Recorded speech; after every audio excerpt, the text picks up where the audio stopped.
Hello again everybody, Mission 3 coming up. I quite enjoy some of the music in this game, by the way. There's a different map theme for every country. So we've had one mission as Andy, one as Sammy, and now it's time for one as Max. Max levels are usually the easy ones because he's so effective against the AI. Classic flak.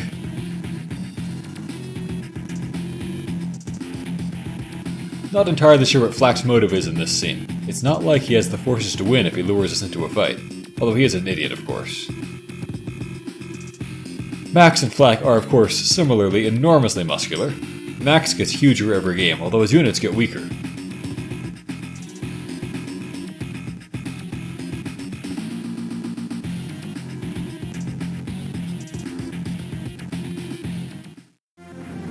Fortunately, there's no trap going on here, or Max's short temper would be luring him right into it.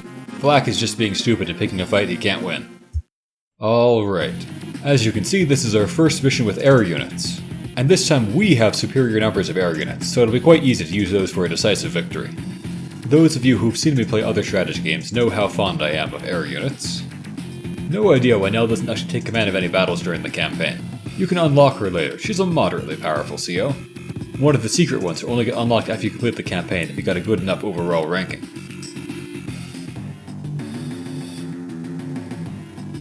We're still getting lots of tutorial stuff for people who in character don't really need it. But there are some interesting new units here to talk about.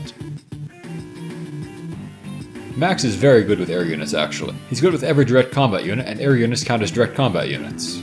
Since almost everything in the game is direct combat, that makes him pretty good. At least in single player. It can be a different story in multiplayer, where his weaknesses matter more. I've always thought that the premise that like a tank's main gun and a sub firing torpedoes and planes dropping bombs or shooting missiles are all the same thing and are all direct combat was kind of dubious. I mean, a plane shooting missiles can attack beyond visual range, and tanks can shoot for miles, but somehow being muscular and straightforward makes Max good at all those things but bad at firing artillery. I just feel like this idea that the muscular tough guy is good in melee doesn't really fit that well with this kind of modern warfare scenario.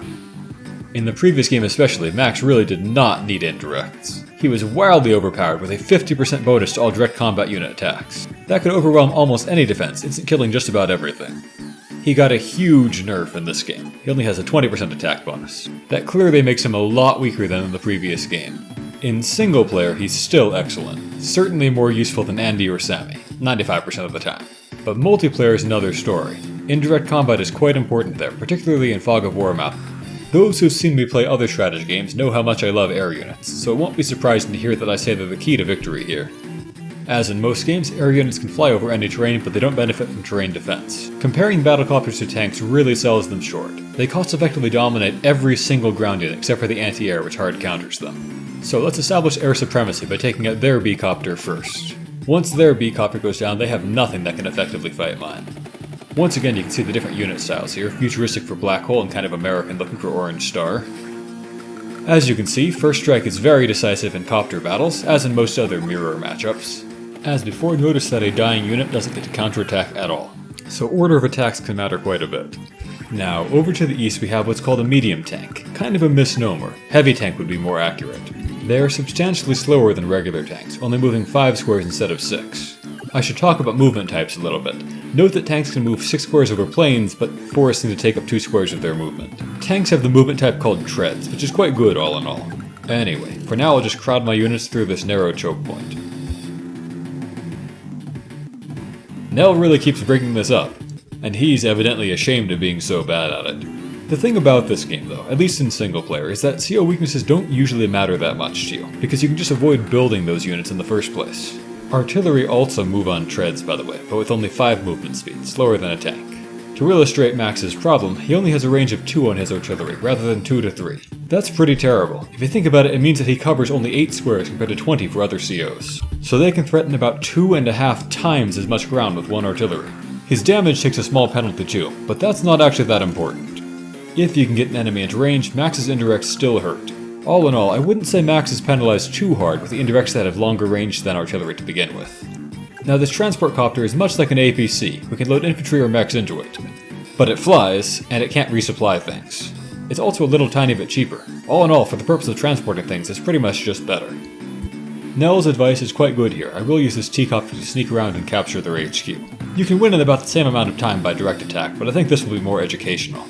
This last point she makes is a weird quirk about T-copters. Normally, if your transport is standing next to any kind of terrain that infantry can walk on, you can unload them there. But you can't unload them onto adjacent land while you're over the sea. Not entirely sure why. You know, I think there's one basic thing that both the game and I have left unsaid till now. 2 units can't stand on the same square. Flack's remark there, though phrased stupidly, is pretty apt. In fact, most of the new Black Hole COs seem to have a fairly direct counterpart on the Allied nation's side, although the nature of the similarity varies quite a bit. They'll talk about joins a lot here, but it's a trap, don't do it. For this mission, it would be less than worthless to join your battlecopters. In fact, it would be the equivalent of deleting one of our own B-copters. Joining does have some clever uses later on that I'll be showing you, but for this mission in this circumstance, never. Joining gives you some money, but we can't use that here. Joining can put 2 weakened units back to full health, but we have barely a scratch on one of our guys. As she's saying, you can't have more than 10 HP on a unit, so if you join a 10 HP unit and a lower HP unit, you just lose the HP of the lower HP unit effectively. You get compensated with money, but we can't use that. Let me just demonstrate this last little quirk that she mentioned though. You can't join the damaged onto the undamaged, but you can do the reverse, joining the undamaged onto the damaged. No idea why they set it up this way. Joining ends the turn of both units, by the way. Anyway, I'm going to position my T-copter over here where it's out of their tank's range. I want to give them no targets in the west so that they drive over to the east to attack my land army. Then I can swoop in with my T-copter, drop off the infantry, and take their HQ. At least, to my observation, the AI can't think 1 turn ahead. They don't perceive an infantry 1 turn from their HQ as a threat particularly. They do, unlike the last game, understand that capturing infantry is important at least. In the previous game, they would attack the T-copter instead of the guy capturing their HQ. He doesn't attack because he would get slaughtered by that MD tank with his regular tank. Now, as I said, Max's artillery have pretty terrible range. Let me demonstrate their damage isn't that bad. That's almost as good as Sam, as you can see. There are some missions, especially on the hard campaign, where you'll actually want to use indirects as Max. We'll see that later. You can see here that MD tanks do enormous damage to regular tanks, especially under Max's command. And they take very little damage back in return, too. So whereas Sammy would deal about a 49% damage in this circumstance, Max is 66%. That's almost half again as much damage. Now what I don't want to do is reduce him to 2 or less HP, then he might go home to try to heal up. But even with a maximum luck roll, I'll only reduce him to 3, so that's okay. I didn't really need to do that attack, of course, it doesn't matter either way at this point. It was just for tutorial purposes. Now if I drop my infantry way in the back here out of their range, and keep my B-copters on hand ready to swoop in and help if need be, but not in range to be targets already, then they can't really stop me. Even if they drive back to try, I can easily block them off with the copters. Wow, he doesn't realize what's going on. I honestly didn't know that would happen. I am learning new things about the AI here. So I'll start capturing it, and they can't do a thing to me. Sitting back like this goes against my nature, of course. I'm a very aggressive player usually, and I like to find ways to kill as many enemy units as possible. Now, one of the principal reasons that one must fight and kill enemy units is your power score. To get a perfect power score, out of the total number of units the enemy ever built, you must kill 10% on 1 turn. That can often be extremely difficult. You can check how many units they built by going to the status menu. As you can see, they had less than 10 units, so if I killed one of them, which I have, then I get maximum power. So, score-wise, there's no benefit from fighting. This kind of sneaky win feels very out of character for Max, of course. You won't see too much of it in future missions. A lot of the time, a conventional strategy, done well, is the best approach to get a maximum ranking. Not always though, so expect to see a mix. Poor Flack. Never quite realizes that he's just a punching bag.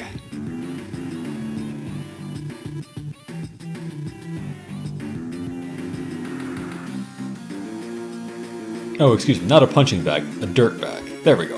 And somehow the idiot escaped. I wonder how they're making their getaways in-universe. Like, Max seemed to be surprised to see him getting away so they could observe it happening. Well, now Nell starts talking about the scoring system, but she actually does a very, very bad job of describing it. I do think it's a great part of the system, by the way, that you can use your score to buy things. Yeah, they know what this Let's Play is all about.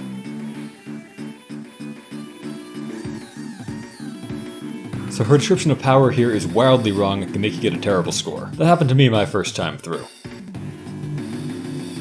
I will actually try to eschew the very silliest ways of earning points. Some are so silly as to not be very fun or challenging, so of course I'll avoid those. But expect to see a lot of things that are on the clever side of silly. Mission complete. This tanks blowing up picture is actually one they reuse. I'm fonder of the ones that are unique for each different chapter, of course. There's a lot of dumb names on our side too, like the cowboy named Grit or the Air Force guy named Eagle. Flack is at least a little bit less on the nose than those. Well, exciting times ahead. From here on out we can actually choose different missions, and we start to get steadily less tutorial chatter. Have a great day, everyone!